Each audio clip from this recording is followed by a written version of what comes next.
Imagine for a second that a hacker isn't actually trying to steal your credit card data. Right. Or, they aren't trying to lock up your company's email server for a ransom. Instead, they are literally trying to derail a high-speed locomotive. Or maybe overpressurize a city's water supply. Or shut down the cooling system of a massive power grid. Which is a completely different ballgame. Exactly. Because in the traditional IT world, the immediate instinctual response to a threat is to just lock down the system, right? You isolate the network, freeze the accounts, halt the data flow. Yeah, you pull the plug. Right. But in the physical world, a locked system doesn't just mean you get a blank computer screen. If you suddenly stop a chemical mixing process or a transit network, that can cause a literal catastrophic physical explosion. It's physical physics versus digital security. Yeah. And that is exactly what we are navigating today for you. It's an incredibly complex reality, how to adapt zero-trust security to operational technology, or OT. Yeah, it's a huge challenge. It is. And our map for this deep dive is a really formidable blueprint from April 2026. It was forged by, honestly, an unprecedented coalition. We are talking about CISA, the Department of War, the Department of Energy, the FBI, and the Department of State. Oh, yeah. When that many heavy hitters get together on a single architecture, it signals that the stakes are no longer just financial. Right. They are existential. Totally existential. And we are also pulling from some really fascinating supplementary intelligence today, specifically focused on the vital separation of IT and OT identity systems. Which is so critical. It really is. And before we get into the weeds, I do want to point out that navigating this kind of shift, it isn't just about writing new policies, Yeah. It's about having the right architecture and the exact right tools. Absolutely. And that is why having resources like CISOmarketplace.com and CISOmarketplace.services is just so critical for modern security leaders. Because securing these high-stakes environments is incredibly tough, and we really appreciate their ongoing support of this deep dive. Yeah, it's essential to have those procurement tools. Okay, let's unpack this. Because to actually understand the solution here, we have to isolate the core conflict. Zero trust, by definition, is built on the assumption that a system is already breached. Right, the attacker's already inside. Exactly. It operates on never trust, always verify. It demands continuous authentication for every single transaction.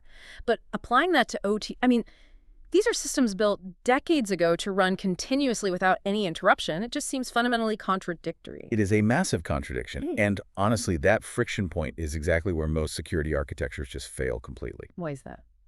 Well, to understand why blanket IT solutions, information technology solutions, why they crash and burn in OT, you have to look at their inverted priorities. Okay. In the IT world, the absolute highest priority is data confidentiality. You're protecting secrets, basically. Exactly. You are protecting secrets. Yeah. But operational technology consists of programmable systems that actually manage physical environments. Think industrial control systems, building automation, robotic assembly lines. Right. Real tangible stuff. Yeah. In that world, safety, performance, and continuous reliability, well, they'd trump absolutely everything else. The physics of the real world simply do not pause to wait for a multi-factor authentication prompt. Right. If I think about traditional IT, it's basically like a highly secure, modern office building.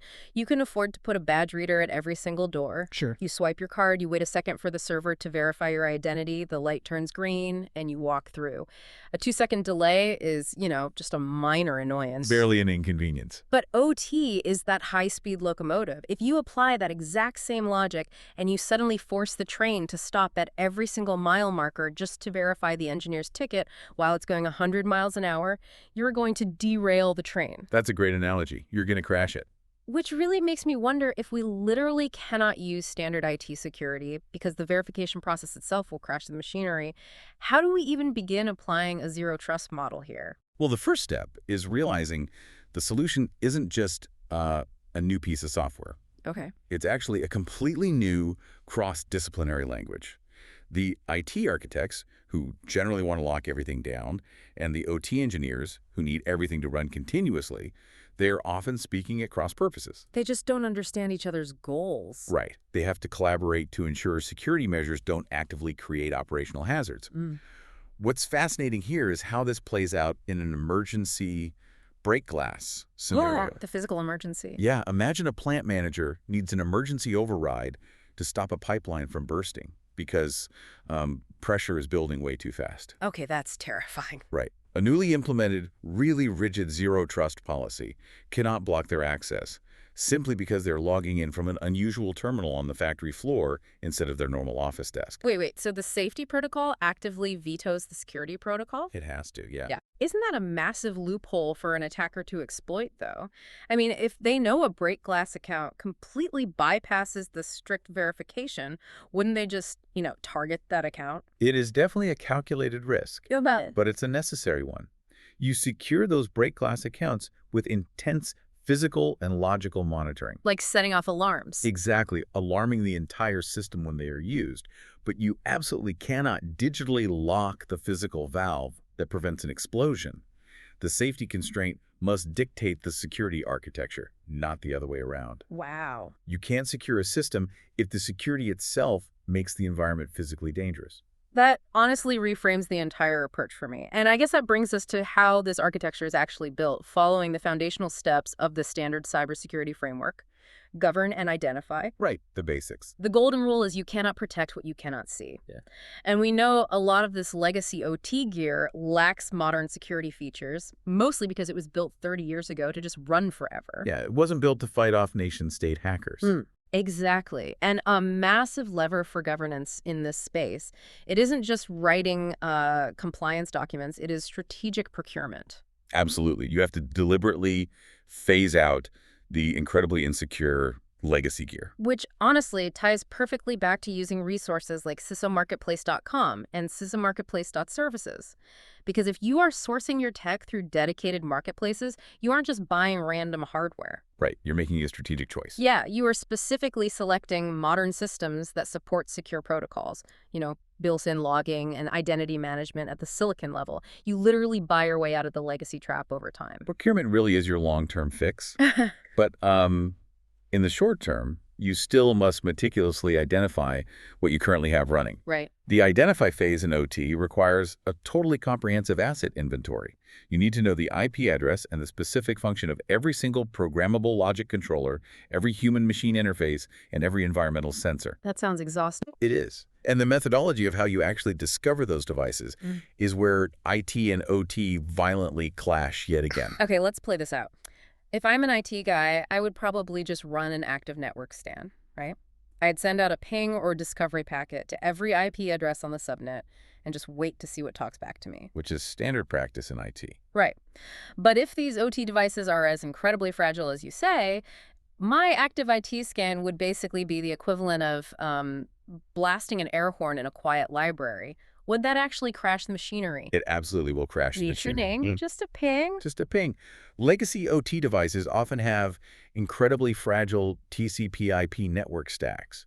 They were engineered back in the 1990s to receive very specific, tiny packets of data at very predictable intervals. Oh, wow. Yeah, their memory buffers are minuscule. So if you hit a 30-year-old controller with a modern, aggressive, active network scan, the device's memory buffer just gets totally overwhelmed trying to process all that unexpected traffic. It just panics. It panics? Yeah. And it literally crashes. Yeah.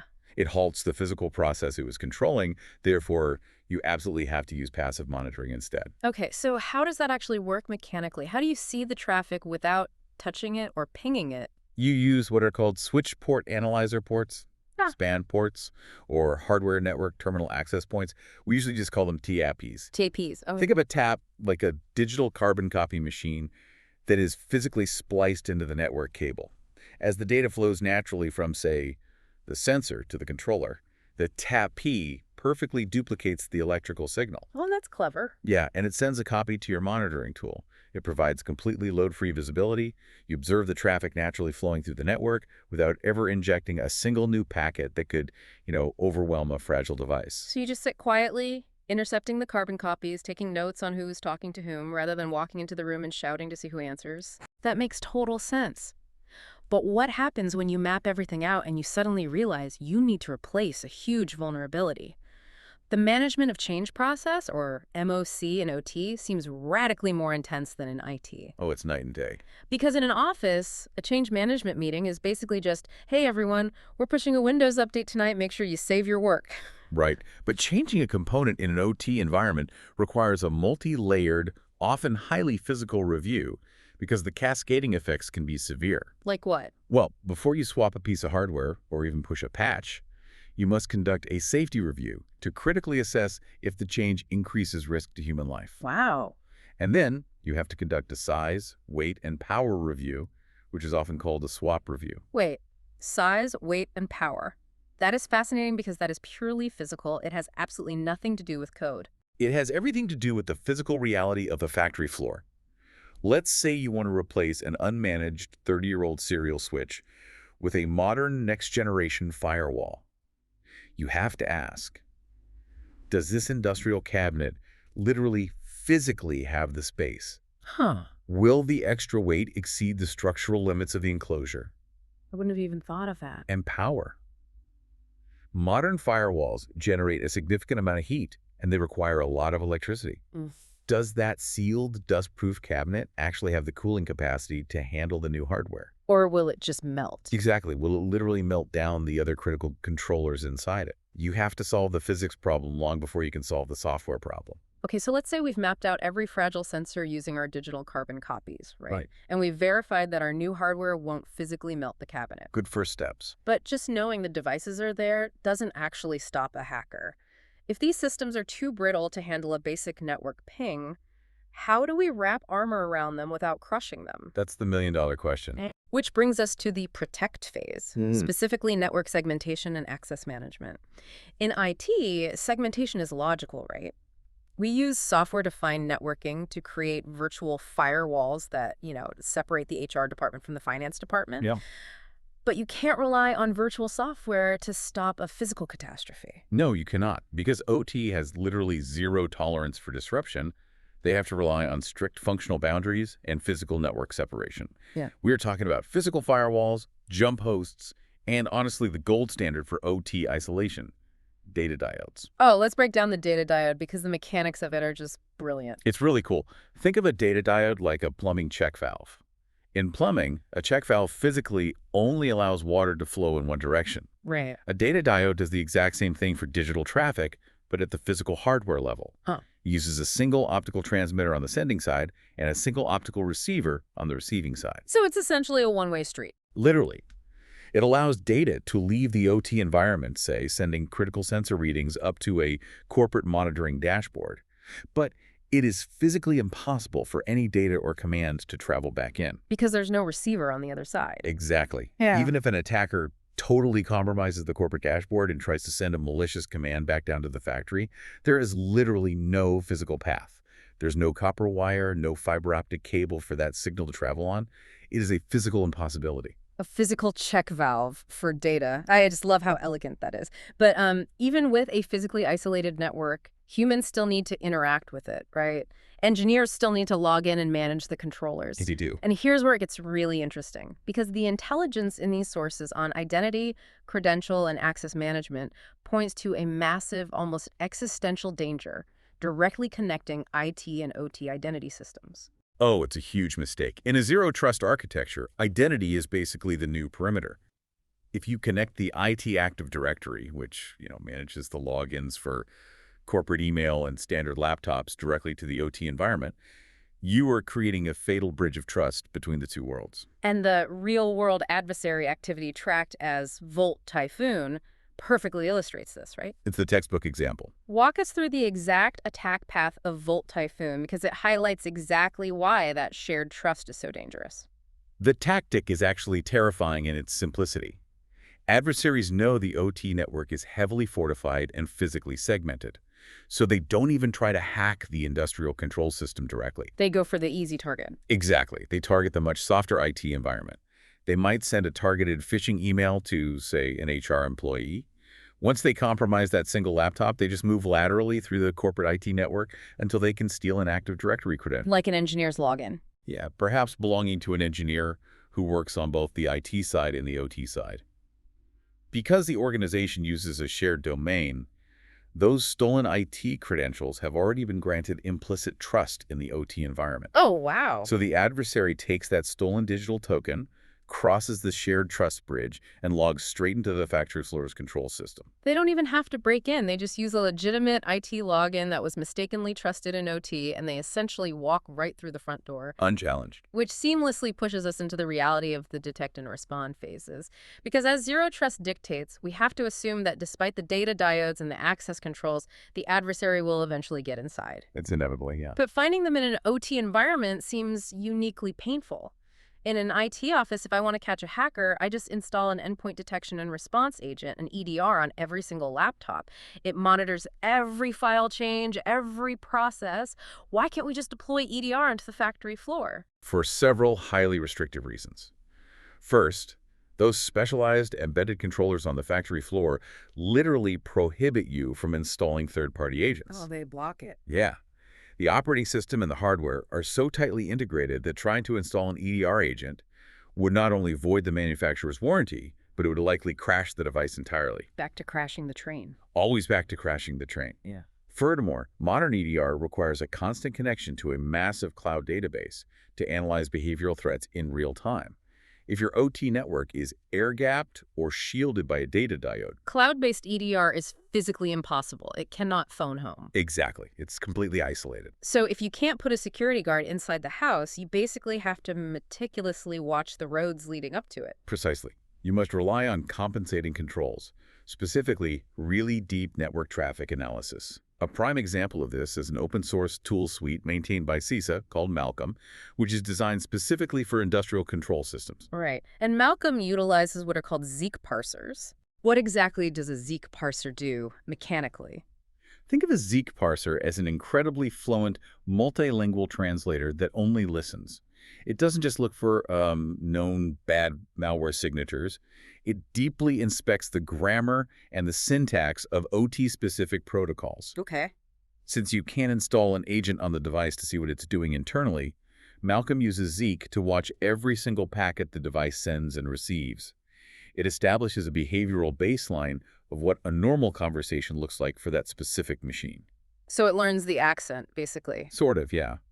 If a sensor that normally only sends, temperature data suddenly tries to send a command to update the firmware of a neighboring device, the Zeek parser flags that the grammar of the conversation has fundamentally changed. And that kind of behavioral grammatical analysis is so critical because attackers aren't always dropping obvious malware, right?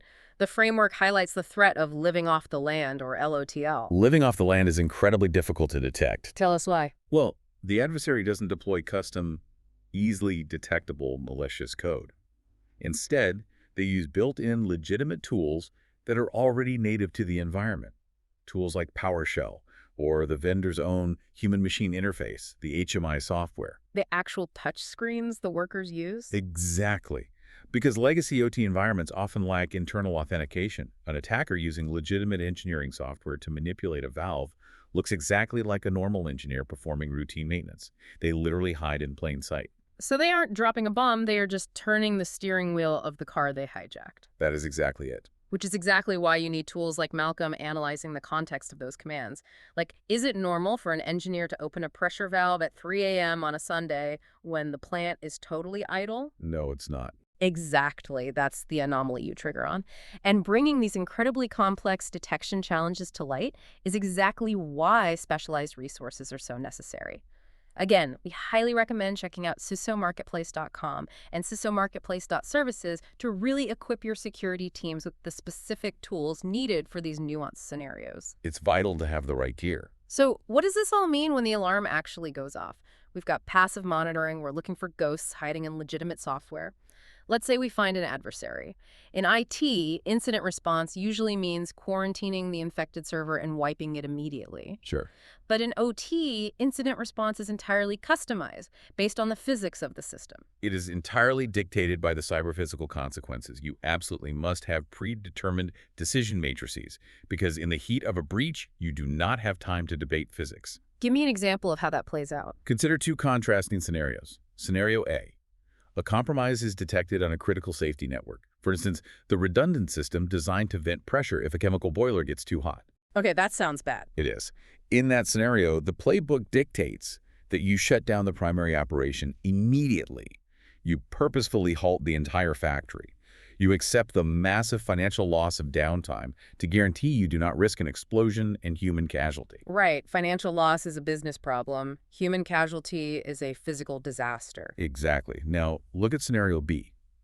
A compromise is detected on a totally disconnected, standalone engineering workstation that isn't actively controlling a real-time physical process. So it's just a laptop sitting in a corner. Pretty much. Shutting down the entire plant over a disconnected laptop would be a massive overreaction. The impact on physical safety is practically zero, so you might choose to actively monitor the adversary, logically isolate the workstation, but keep the physical factory running. Incident response in OT is a highly calculated risk assessment. It's pure triage. But sometimes, despite the data diodes, the passive monitoring, and the expert triage, the worst-case scenario just happens. The adversary executes their payload, and the systems go down. It's a nightmare. This brings us to the final segment of our blueprint, recover, putting the broken pieces back together. And recovering OT is a completely different universe than recovering IT. In the corporate world, if a server gets encrypted by ransomware, I literally just log into my cloud provider, I spin up a new virtual machine from yesterday's snapshot, and I'm back online in 20 minutes. If only it were that easy in OT. Right. Why is recovering an OT environment so much more agonizing? Because recovering OT requires highly specific, proprietary assets that are often incredibly rigid. You cannot just download a generic operating system from the internet to restore a programmable logic controller. You can't just Google it. No. You need the exact, proprietary, vendor-specific software. And beyond that, you often need physical license keys, literal USB dongles in hand, locally on the factory floor. Wow, hardware keys. Yeah. If the internet is severed, or the vendor's cloud authentication server is unreachable, and you do not have that specific software physically on a disk with its hardware license key, you simply cannot restore the system. You could have a billion-dollar assembly line sitting completely dead in the water just because you don't have a piece of plastic with the right version of a proprietary software tool. It happens way more often than you'd think. Yeah. And version control is ruthless. If the controller was originally running version 4.1.2 and your backup software is version 4.1.3, the controller might reject the firmware entirely. Oh, that is so frustrating. It is. Which leads to the second crucial requirement: the rigorous, isolated testing of backup files. You must test backups on physical development systems to ensure the file integrity hasn't been corrupted. Because if you attempt to restore a corrupted backup to a live controller, you can permanently break the hardware. You turn a highly sophisticated piece of machinery into a very expensive paperweight. Yikes. Yeah. If you do not have physical development systems available to test the restoration, you must use mathematical verification methods, like file hashing. Let's break down file hashing quickly. How does that prove the backup is safe? File hashing basically takes the entire backup file and runs it through a really complex mathematical algorithm to generate a unique string of characters. It's a hash. It acts like a digital fingerprint. Okay, a fingerprint. If even one single 1 or 0 was flipped during storage, or if ransomware maliciously altered a single line of code, the resulting hash changes completely. I see. So before you ever attempt to load that backup onto the physical hardware, you compare the new hash to the original hash that was generated when the backup was first created. Yeah. If they match perfectly, the file is pristine. If they do not match, you know the backup is compromised, and you avoid destroying your live equipment.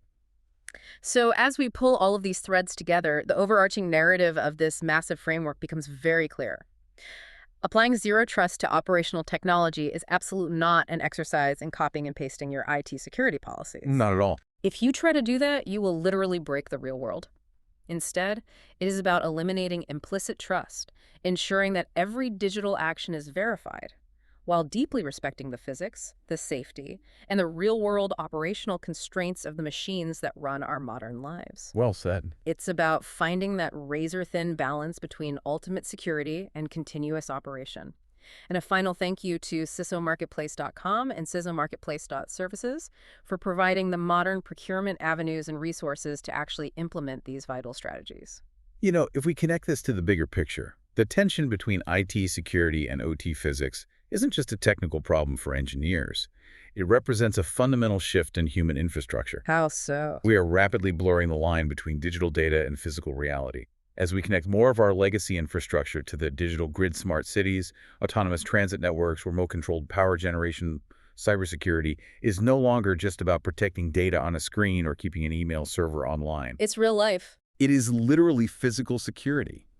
This raises a crucial question for all of us to consider moving forward.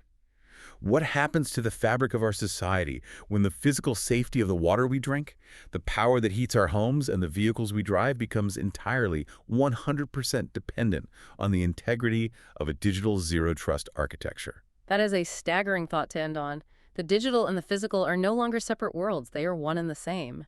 Keep questioning the systems around you, keep exploring how things actually work, and we will catch you on the next deep dive.